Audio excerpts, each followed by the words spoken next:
On se retrouve aujourd'hui pour une recette de cocotte de saumon et donc l'image magnifique que vous voyez est tirée du livre de recettes, mais elle est tellement libre de droit étant donné que le livre est disponible gratuitement en PDF sur internet, donc pas de souci. Et à la fin vous verrez mon résultat qui est délicieux mais peut-être un peu moins joli. Cette recette pour 4 personnes, vous aurez besoin d'1 kg de pommes de terre, de 2 oignons blancs, de 200 g de fromage à pâte demi-dure, donc moi j'ai pris de l'emmental, de 150 g de saumon, mais ça c'est un peu peu par rapport à la quantité de pommes de terre, donc on va faire x2,5, on va utiliser 375 g de saumon plus ou moins.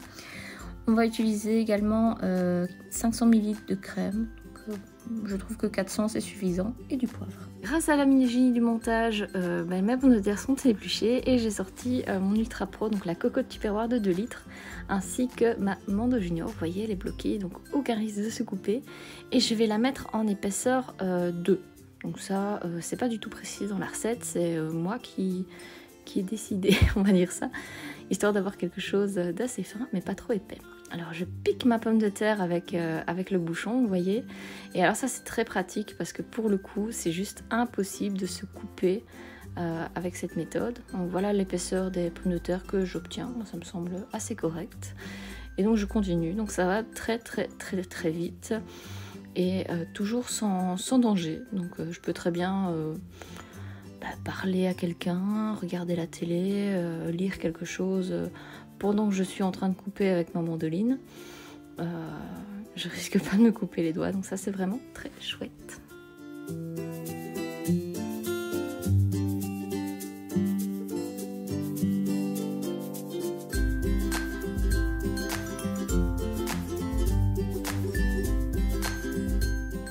Mes pommes de terre sont coupées, j'y ajoute maintenant 30 ml d'eau. Et je vais fermer ma cocotte et la mettre au micro-ondes à 800 watts pendant 12 minutes, auquel j'ajouterai 5 minutes de repos où je n'ouvre pas ma casserole pour cuire les pommes de terre. Voilà, pendant ce temps, moi je perds pas mon temps, hein. Je vais couper, éplucher mon oignon tout d'abord et je vais ensuite le hacher finement avec mon turbo chef.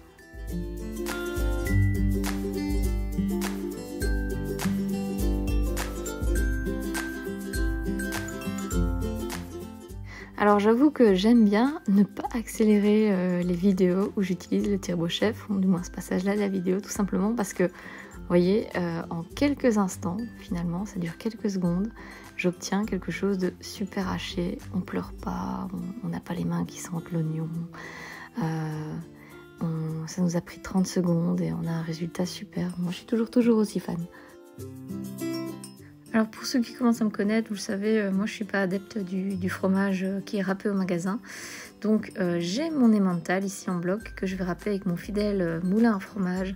Franchement, vous aurez un fromage bien plus fondant. Il n'y a pas photo, essayez, c'est l'adopter. Bon, dernière chose à couper, c'est notre saumon fumé. Donc moi j'ai fait la recette divisée par 2 comme d'hab, et donc là j'avais carrément 200 g de saumon pour la moitié de la recette, étant donné que voilà, les paquets au magasin c'est 140 ou 200 g, donc je me suis dit je vais tout mettre et franchement c'était bien.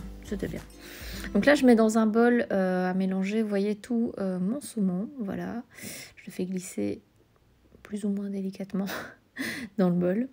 Je vais y ajouter mon oignon, mon fromage, ma crème et mélanger le tout sans oublier le poivre. Le sel c'est pas forcément nécessaire, on a déjà du saumon qui est fumé, qui est déjà pas mal salé, donc ça c'est selon vos goûts. Alors, à voir ce que vous voulez, dans la recette ils disent de mettre tout le fromage dans la préparation. Moi j'ai décidé de ne pas tout mettre afin d'en garder pour mettre sur le dessus du plat et avoir une petite croûte gratinée bien plaisante.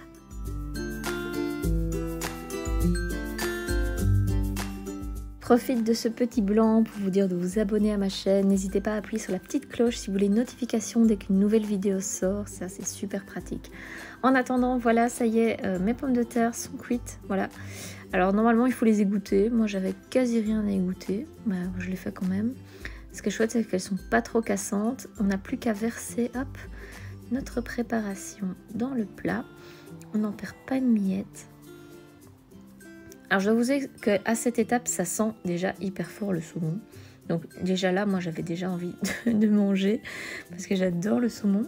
Et vous voyez, on va mélanger entre guillemets délicatement. Le but c'est pas de faire une purée. Le but c'est d'insérer en fait notre mélange entre les tranches de pommes de terre. Voilà, je mets l'emmental que j'avais réservé sur le dessus pour faire la petite croûte.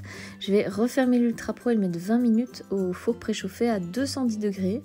Moi, après les 20 minutes, j'ai retiré le couvercle et j'ai laissé 5 minutes pour que ça gratine. Attention, pas de grill, mais juste retirer le couvercle.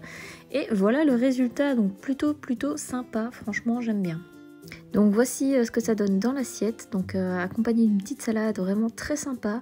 Je me suis dit pourquoi pas ajouter directement des épinards dans le plat. Épinards saumon, ça se marie super bien.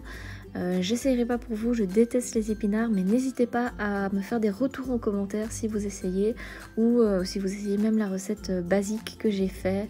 Est-ce que vous avez aimé? Qu'est-ce que vous proposez pour l'améliorer? Pourquoi pas du brocoli aussi? Non, il y a moyen de faire plein de choses. Allez, bon appétit!